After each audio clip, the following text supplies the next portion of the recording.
तो आज के समय में खाने की हर चीज में मिलावट है और इसी वजह से बच्चे से लेकर बुजुर्ग तक सभी के शरीर में कोई न कोई बीमारी जरूर होती है और दिन पर दिन ये मिलावटी कारोबार बढ़ता ही जा रहा है। इसी तरह से मिलावटखोर लोग कई तरीकों से नकली पनीर आजकल हर तरह के खाने में जो सबसे पसंदीदा और रॉयल इंग्रेडिएंट है वो है पनीर, फिर चाहे वो साउथ इंडियन डिश हो या नॉर्थ इंडियन या कॉन्टिनेंट। बीते कुछ 15 सालों के पहले तक तो इतनी ज्यादा मात्रा में पनीर खाने का प्रचलन नहीं था, पर खान पान के बढ़ते व्यंजन और बढ़ते शौक की वजह से आजकल तो खाने की प्लेट पर गोर्निश के तौर पर भी पनीर का इस्तेमाल किया जाता है। आज पनीर का इस्तेमाल इतना ज्यादा बढ़ गया है कि छोटे से छोटे ठेले में पनीर पेटीज, पनीर मोमोज और बड़े बड़े होटलों में शाही पनीर, मटर पनीर, पनीर डोसा और न जाने कितनी पनीर की डिश होटल के मेन्यू में लिखी होती है। शादियों के सीजन में तो दूध से ज्यादा पनीर का यूज किया जाता है, लेकिन अब सवाल ये उठता है कि जब गर्मी और बरसात जैसे मौसम में दूध के उत्पादन में कमी हो जाती है, तब भी दूध से बनने वाला ये पनीर हर मौसम में बड़ी ही आसानी से उपलब्ध कैसे हो जाता है। एक रिपोर्ट के मुताबिक साल 2019 में जब भारत में 17 करोड़ टन दूध का उत्पादन हो रहा था, तब देश में दूध की खपत 64 करोड़ टन थी, यानी कि उत्पादन से लगभग 4 गुना ज्यादा दूध का इस्तेमाल देश में हो रहा था और इसकी वजह है दूध से बनने वाली पनीर की बढ़ती हुई डिमांड। लेकिन पनीर की बढ़ती हुई डिमांड के आगे कभी भी पनीर की शॉर्टेज नहीं होती। पनीर हमेशा ही मार्केट में आसानी से मिल जाता है। तो आपको बता दें कि जो पनीर आप खा रहे हैं जरूरी नहीं है कि वो पनीर दूध से ही बनाया जाए।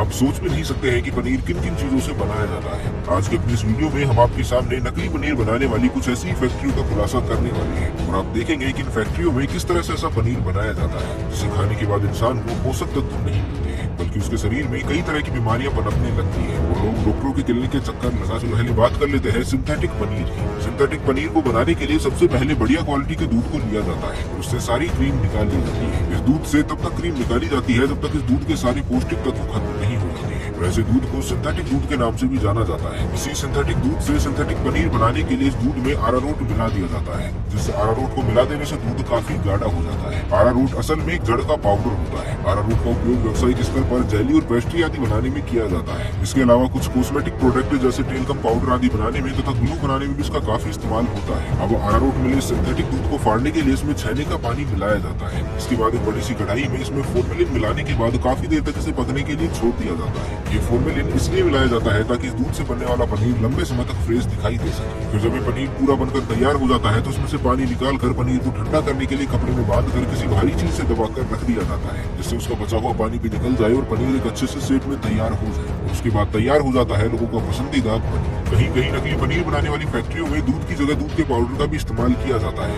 दूध के पाउडर में सबसे पहले पाम ऑयल मिला दिया जाता है और आपको बता दें कि दूध पाउडर से बनने वाला पनीर तरल दूध से बनने वाली पनीर से ज्यादा मुलायम होता है और इसलिए दूध पाउडर से बने हुए पनीर को खरीदते समय कोई भी असली और नकली पनीर में अंतर नहीं बता सकता है। नकली पनीर बनाने के एक और तरीके की अगर बात करें तो पानी के साथ थोड़ा सा सिंथेटिक दूध मिलाकर एक घोल तैयार कर लिया जाता है और उसके बाद उस घोल को एक बड़े से बर्तन में रखकर तेज आंच पर पकाया जाता है, लेकिन पकाते वक्त इसमें डालडा डाल दिया जाता है जो इस लिक्विड को जमाने में मदद करता है। फिर जैसे ही लिक्विड पूरा गाढ़ा होकर पनीर जैसा बनने लगता है तो उसमें से पानी निकाल कर इसे कपड़े में बांध कर ठंडा होने के लिए रख दिया जाता है और कुछ ही घंटों में नकली पनीर बनकर तैयार हो जाता है, जिसमें जरा भी पौष्टिक तत्व नहीं होते हैं। और यही नकली पनीर बड़े बड़े होटलों और हलवाइयों की दुकानों और दूध डेयरी में धरने से काफी महंगे दामों पर बिकता भी है।